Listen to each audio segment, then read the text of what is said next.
Hi guys, I want to share my first diving experience in Koh Tao and what made them so special. My first dives there were honestly a surprise. I hadn't been diving for almost 2 years.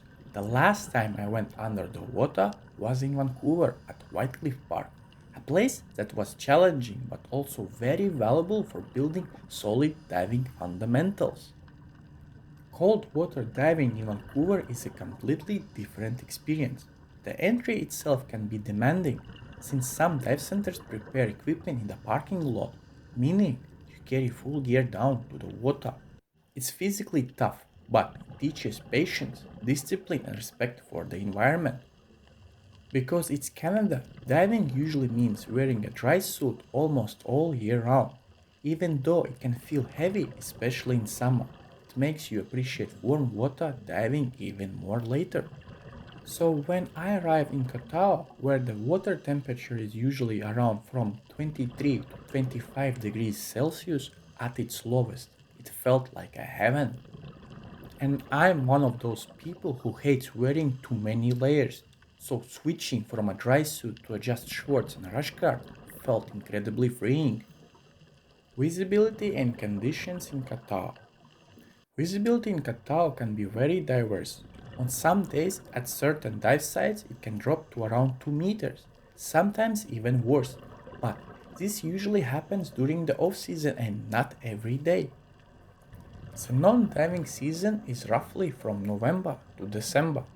During this time, it's monsoon season, which brings heavy rainfall, strong northeast winds, and rougher seas. I have experienced dive in those low visibility conditions, but it's important to mention that this is not the norm. Visibility can increase to 10 meters or more depending on the weather.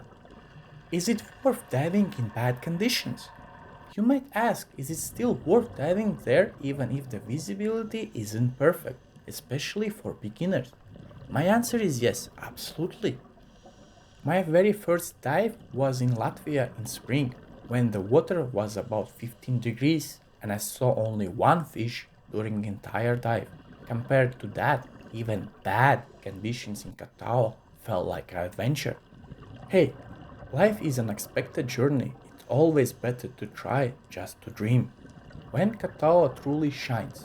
I arrived in Koh Tao at the beginning of September and went for a fun dive. After cold water and limited visibility in Canada, I felt like a happy kid again. Visibility was around from 15 to 20 meters or more.